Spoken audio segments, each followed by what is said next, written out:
Hello students, techniques in biotechnology की आज की इस क्लास में हम डिस्कस करेंगे हाई परफॉर्मेंस लिक्विड क्रोमेटोग्राफी यानी कि एचपीएलसी। एचपीएलसी एक बहुत ही इम्पॉर्टेंट टेक्निक्स है।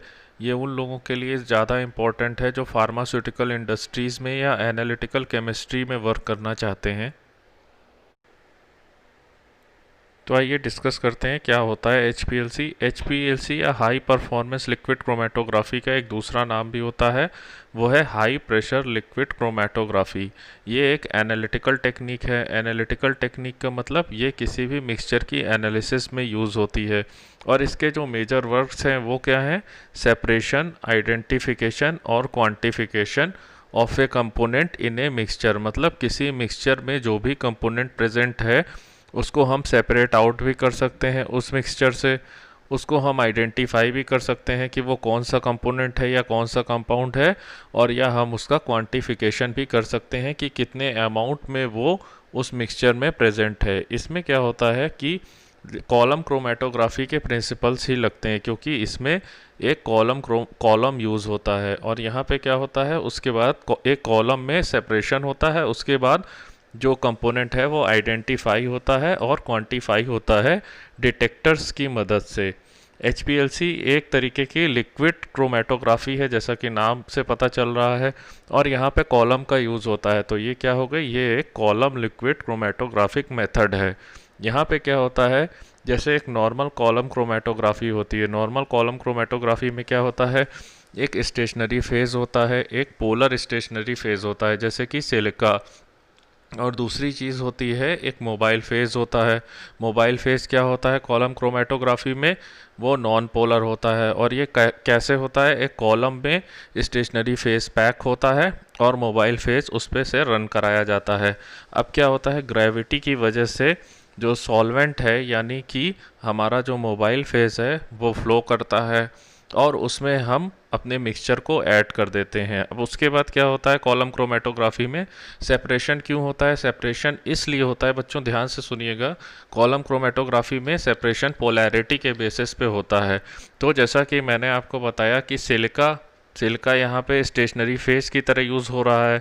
तो स्टेशनरी फेज़ में जो कंपोनेंट पोलर होंगे वो चिपक जाएंगे, मिक्सचर के जो कंपोनेंट पोलर होंगे वो स्टेशनरी फेज़ से चिपक जाएंगे, यानी कि एड्जॉर्ब हो जाएंगे, यानी कि वो बाहर नहीं जाएंगे, और जो नॉन पोलर होंगे वो सॉल्वेंट के साथ फ्लो आउट कर जाएंगे। उसके बाद इनको धीरे धीरे फिर एल्यूट किया जाएगा। तो ये चीज़ है। तो अपने जो पोलैरिटी के बेसिस पे सेपरेशन होता है कॉलम क्रोमेटोग्राफी में, तो यही प्रिंसिपल यहाँ पे भी यूज़ होता है। बस यहाँ पे अंतर ये होता है एचपीएलसी और नॉर्मल कॉलम क्रोमेटोग्राफी में कि नॉर्मल कॉलम क्रोमेटोग्राफी में ग्रेविटी से फ्लो करता है सॉल्वेंट, लेकिन यहाँ पे हाई प्रेशर पंप का यूज़ होता है। हाई प्रेशर पंप का क्या यूज़ होता है, पंप जो है वो सॉल्वेंट के फ्लो रेट को बढ़ा देता है। जैसे कि हम लोग घरों में भी पंप को यूज़ करते हैं, तो उसका काम क्या होता है, वाटर नॉर्मल स्पीड पे जो बह रहा है पाइप से उसको हम खींच लेते हैं या सक कर लेते हैं, यानी कि उसकी स्पीड को हम इंक्रीज़ कर देते हैं। तो इसी वजह से, क्योंकि हमें यहाँ पे स्पीड इंक्रीज़ करनी है, इस वजह से यहाँ पे पंप का यूज़ होता है। और वो पंप कैसा होता है, हाई प्रेशर क्रिएट करने वाला पंप होता है। इसीलिए इस क्रोमेटोग्राफी का दूसरा नाम हाई प्रेशर लिक्विड क्रोमेटोग्राफी भी है। अब देखिए टाइप्स ऑफ एचपीएलसी क्या होते हैं। बहुत तरीके के एचपीएलसी आजकल यूज़ में हैं। तो इनमें क्या होता है कि ये स्टेशनरी फेज़ और मोबाइल फेज़ के बेसिस पे इनका पहला क्लासिफिकेशन है। तो पहला जो होता है वो होता है नॉर्मल फेज़ एचपीएलसी। तो नॉर्मल फेज़ एचपीएलसी क्या होता है, जहाँ पे स्टेशनरी फेज़ पोलर हो और मोबाइल फेज़ नॉन पोलर हो हमारा, तो वहाँ पे क्या होगा, वो नॉर्मल फेज़ एचपीएलसी होता है। दूसरा होता है reverse phase HPLC. Reverse phase HPLC ही मोस्ट कॉमनली यूज्ड है, यही सबसे ज़्यादा यूज़ किया जाता है एनालिटिकल पर्पस के लिए और सेपरेशन पर्पस के लिए आजकल। तो इसमें क्या होता है कि स्टेशनरी फेज़ नॉन पोलर होता है और मोबाइल फेज़ पोलर होता है। ये नॉर्मल फेज़ का जस्ट रिवर्स होता है, इसीलिए इसका नाम रिवर्स फेज़ है। देखिए यहाँ पे दूसरी चीज़ क्या है कि मोड्स ऑफ एचपीएलसी, कुछ एचपीएलसी के जो कॉलम हैं, एचपीएलसी में कुछ दूसरी जो क्रोमेटोग्राफिक मेथड्स हैं जो हमने पहले भी डिस्कस किए हैं उनका भी यूज़ हो रहा है। जैसे कि आयन एक्सचेंज क्रोमेटोग्राफी को भी एचपीएलसी के साथ मर्ज कर दिया गया। मतलब आयन एक्सचेंज क्रोमेटोग्राफी जो नॉर्मल था, जहाँ पे आयंस का एक्सचेंज हो रहा था और सॉल्यूट्स अलग हो रहे थे किसी मिक्सचर में, तो वहाँ पे भी एक पंप का यूज़ कर लिया गया। तो वो क्या बन गया, आयन एक्सचेंज एचपीएलसी बन गया। साइज एक्सक्लूजन क्रोमेटोग्राफी, जहाँ पे साइज के बेसिस पे सेपरेशन हो रहा था, वहाँ पे भी पंप का यूज़ कर लिया गया। तो अब ये क्या बन गया, साइज एक्सक्लूजन एचपीएलसी बन गया। इसी तरीके से एड्जॉर्प्शन क्रोमेटोग्राफी और पार्टीशन क्रोमेटोग्राफी में भी एचपीएलसी का यूज़ हो, वो पंप का यूज़ हो गया। तो एड्जॉर्प्शन एचपीएलसी और पार्टीशन एचपीएलसी बन गया। देखिए ये एचपीएलसी का डायग्राम है, एचपीएलसी कैसे वर्क करता है और इसके क्या कंपोनेंट्स होते हैं, अब हम इस पे नज़र डालेंगे। तो एचपीएलसी में क्या होता है कि पहली चीज़ होती है एक सॉल्वेंट रिजर्वॉयर। ये कोई बॉटल भी हो सकता है या कोई फ्लास्क वगैरह भी हो सकता है। तो इसमें क्या होता है, इसमें सॉल्वेंट यानी कि मोबाइल फेस हमारा रखा होता है और यहीं से ये पंप में पाइप्स के थ्रू डाला जाता है। तो और पहली चीज़ हो गई सॉल्वेंट रिजर्वॉयर। ये कोई भी बॉटल या कोई भी फ्लास्क ऐसी कोई चीज़ हो सकती है। दूसरी चीज़ क्या हो गई, एचपीएलसी का पंप, ये इसका कंपोनेंट है। फिर क्या हो गया, इंजेक्टर। इंजेक्टर क्या होगी, इंजेक्टर वो जगह होगी जहाँ से हम सैंपल को इंजेक्ट करेंगे। सैंपल ऐसे रखा है, सैंपल को हम इंजेक्ट कर सकते हैं। उसके बाद जो एक मेजर चीज़ है वो है एचपीएलसी कॉलम। कॉलम से होके इंजेक्टर से पहले सैंपल आएगा, फिर वो कॉलम में जाएगा और उसके बाद वो क्या होगा, यहाँ पे कॉलम में ही उसका सेपरेशन होगा। उसके बाद एक डिटेक्टर होगा। डिटेक्टर क्या होगा, क्वांटिफाई भी कर सकता है डिटेक्टर और उसको डिटेक्ट भी कर सकता है कि ये कौन सा मॉलिक्यूल है या कौन सा कंपाउंड ये है। वेस्ट मटेरियल निकलने के लिए एक दूसरा बॉटल लगा होता है, तो वहाँ से वेस्ट डिस्चार्ज जो होगा वो निकल जाएगा, यानी कि वो कंपोनेंट जिनका हमें यूज़ नहीं है वो सब निकल जाएंगे। उसके बाद क्या होगा, डाटा एक्विजिशन। डाटा एक्विजिशन का मतलब है डाटा को रिकॉर्ड करना होगा। हमने डिटेक्ट तो कर लिया कि कौन सा कंपाउंड है या कितने अमाउंट में है। उसके बाद क्या होगा, हमें डाटा एक्विजिशन करना होगा, डाटा को रिकॉर्ड करना। तो ये हम किस पे करेंगे, ये होगा कंप्यूटर सिस्टम से होगा। तो आइए इंस्ट्रूमेंटेशन को एक एक करके डिस्कस करते हैं। तो पहली चीज़ जैसा कि मैंने बताया था वो होती है पंप। सॉल्वेंट रिजर्वॉयर तो एक बाहर रखी हुई बॉटल होती है, तो उससे सैंपल अंदर इंजेक्ट होता है, उससे सॉल्वेंट इंजेक्ट होता है। लेकिन जो इसका मेजर कंपोनेंट है वो है पंप। तो पंप काहे के लिए यूज़ होता है, पंप यूज़ होता है हाई प्रेशर को प्रोड्यूस करने के लिए। अप टू 400 एटमॉस्फेयर का प्रेशर ये पंप प्रोड्यूस कर सकता है। दूसरी चीज़ क्या हो गई, इंजेक्टर। इंजेक्टर किस लिए यूज़ होता है, सैंपल को इंजेक्ट करने के लिए। इंजेक्ट करने के लिए मतलब सैंपल को इंसर्ट करने के लिए इस सिस्टम में, ताकि वो आगे चल के प्यूरीफाई हो जाए या सेपरेट आउट हो जाए। तो ये किसके बाद होता है, नेक्स्ट टू पंप। यहाँ पे देखिए पंप के बाद इंजेक्टर लगा हुआ है। उसके बाद दो मेथड होते हैं जिससे हम सैंपल को इंजेक्ट कर सकते हैं एचपीएलसी में। एक होता है by the help of A syringe, किसी सिरिंज का यूज़ करके। एक हैमिल्टन सिरिंज नाम की एक सिरिंज होती है और उस सिरिंज से हम सैंपल को इंजेक्ट कर सकते हैं एचपीएलसी में। दूसरी चीज़ होती है ऑटो सैम्पलर। एचपीएलसी में ऑटो सैम्पलर भी होता है। ऑटो सैम्पलर में हम अपने सैंपल्स को छोटी छोटी वायल्स में करके रख देते हैं और वहाँ से सैंपल अपने आप सक हो जाता है, या कह सकते हैं आप कि इंसर्ट हो जाता है एचपीएलसी में। अब आता है कॉलम। कॉलम क्या होता है, कॉलम की पहली प्रॉपर्टी ये है कि ये स्टेनलेस स्टील का बना हुआ होता है। जैसे कि नॉर्मल क्रोमेटोग्राफी में आपको मैंने दिखाया था कि ग्लास का बना हुआ कॉलम होता है, तो यहाँ पे स्टेनलेस स्टील का बना हुआ कॉलम होता है। स्टेनलेस स्टील का कॉलम यहाँ पर इसलिए होता है क्योंकि बहुत हाई प्रेशर पे ये रन कर रहा है, अप टू 400 एटमॉस्फेयर पे ये रन कर रहा है। तो ताकि कॉलम टूटे नहीं, इसीलिए ये बहुत मजबूत होना चाहिए, तो इसीलिए स्टेनलेस स्टील का कॉलम होता है। कॉलम एचपीएलसी का एक बहुत ही मेजर कंपोनेंट है, तो इसीलिए हमें कॉलम को बहुत अच्छे से समझने की ज़रूरत है। देखिए कॉलम क्या होता है, कॉलम में स्टेशनरी फेस फेल होता है। स्टेशनरी फेस क्या क्या हो सकता है, सिलिका भी हो सकता है, एल्यूमिना भी हो सकता है, या सेल्यूलोज भी हो सकता है। इस कॉलम पे 40 मेगा पास्कल तक का या 400 एटमॉस्फेयर तक का प्रेशर पड़ सकता है। यहाँ पे क्या होता है कि 1 से 3 ml पर मिनट का फ्लो रेट यहाँ पे हमें मिलेगा। इस कॉलम में जब हम इतना प्रेशर लगाएंगे तो 1 से 3 ml पर मिनट का फ्लो रेट यहाँ पे मिल सकता है। कॉलम की जो बाहरी लेयर होती है, मैंने बताया पहले ही कि वो स्टेनलेस स्टील की होती है। और स्टेनलेस स्टील की क्यों होती है? क्योंकि हाई प्रेशर जो उस पर पड़ रहा है उससे वो ब्रेक ना हो। एक चीज़ ये है कि कॉलम की जो लंबाई होती है वो 5 से 25 सेंटीमीटर के बीच में वेरी करती है और 4.5 mm का इसका डायमीटर होता है। अब मेजर चीज़ ये है कि कॉलम के अंदर जो स्टेशनरी फेज़ है वो कैसा होता है। जो स्टेशनरी फेज़ है वो उसके पार्टिकल साइज़ बहुत छोटे छोटे होते हैं। पार्टिकल साइज़ छोटे होने से क्या होगा कि इंटरेक्शन ज़्यादा होगा। अगर कोई बड़ा पार्टिकल है तो उससे इंटरेक्शन कम होगा, और छोटे छोटे कई पार्टिकल हैं तो इंटरेक्शन किसी भी मिक्सचर का या सॉल्वेंट का ज़्यादा होगा। तो क्या होगा?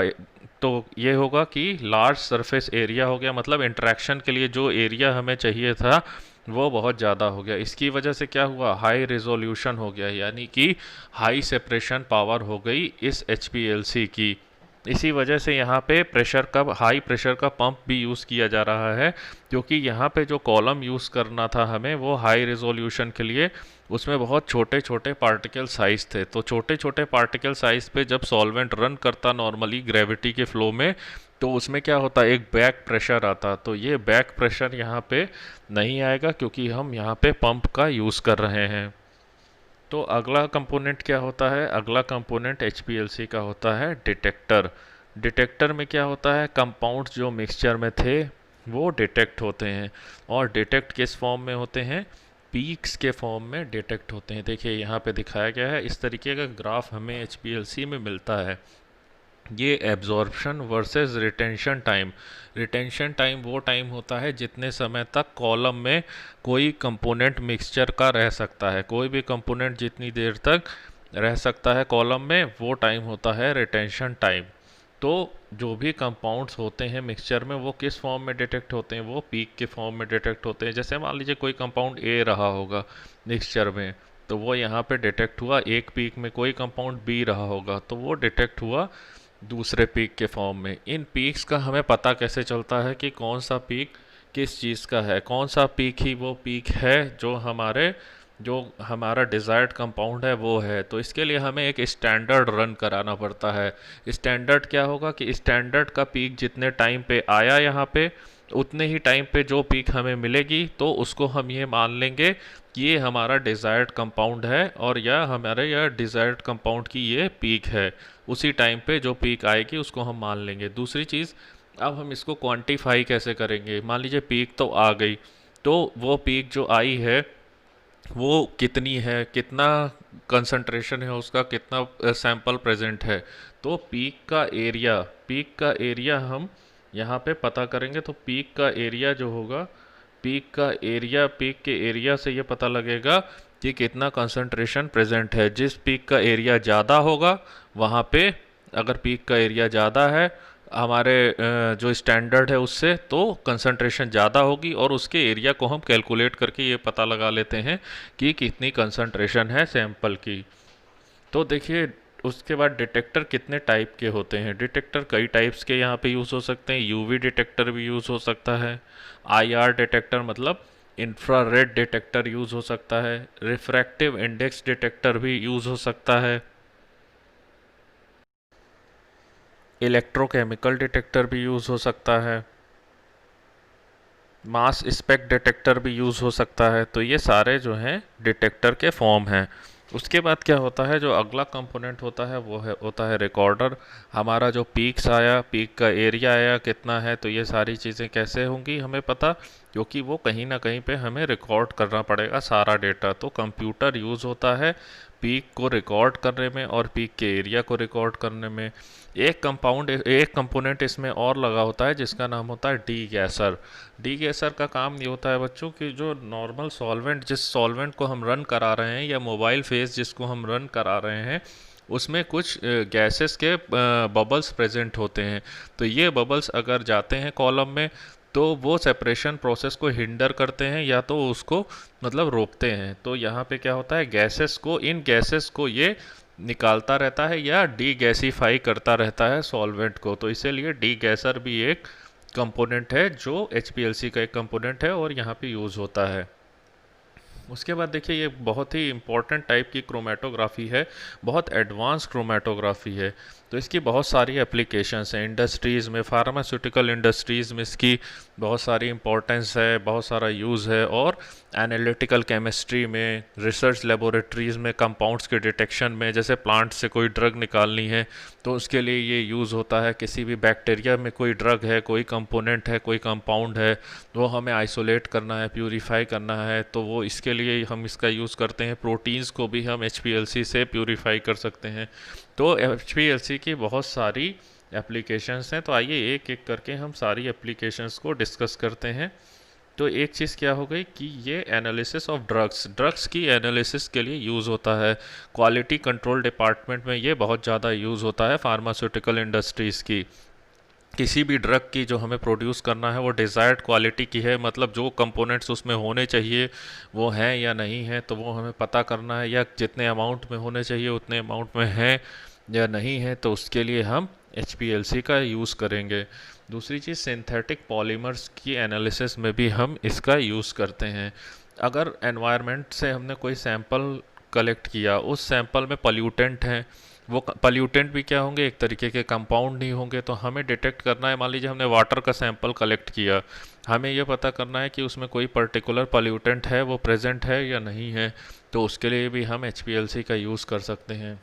Isolation of valuable natural product, जैसा कि मैंने अभी बताया, बैक्टीरिया में और प्लांट्स में कई तरीके के कंपोनेंट्स हैं जो कि ड्रग्स की तरह यूज़ होते हैं। जैसे कि मान लीजिए आर्टिमीसिया है, आर्टिमीसिया एक एंटी मलेरियल ड्रग है, वो आर्टिमीसिया एनवा नाम के एक प्लांट में होती है। तो उसको अगर हमें आइसोलेट करना है या आइडेंटिफाई करना है तो उसके लिए हम HPLC का भी यूज़ कर सकते हैं। उसके बाद क्या होता है, प्रोडक्ट की प्यूरिटी के लिए, कोई भी प्रोडक्ट जैसा कि मैंने अभी बताया उसकी प्यूरिटी के लिए या क्वालिटी कंट्रोल के लिए इंडस्ट्रियल प्रोडक्ट्स के इसको हम यूज़ कर सकते हैं। एक यूज़ क्या होता है, प्यूरीफाई फाइन केमिकल्स और प्रोटीन्स के प्यूरिफिकेशन के लिए भी इसका यूज़ होता है। वाटर की प्यूरिफिकेशन के लिए भी इसका यूज़ कर सकते हैं। और इसका एक काम ये भी होता है, to concentrate the trace amount present in a mixture. मान लीजिए कोई एक मिक्सचर है, उसमें कोई एक कंपाउंड है जो कि हमारे काम का है, अब वो कितना प्रेजेंट है, 0.00001% केवल है। तो हमें जब उसका यूज़ है तो वो हमें ज़्यादा अमाउंट में चाहिए होगा, तो हम HPLC से उसी को आइडेंटिफाई करके उसको अलग करते रहेंगे। उससे क्या होगा, उसकी कंसनट्रेशन बढ़ जाएगी। तो ट्रेस अमाउंट में जो कंपाउंड्स प्रेजेंट हैं उनकी कंसंट्रेशन को बढ़ाने के लिए भी HPLC का यूज़ होता है। ये भी इसका एक एप्लीकेशन है।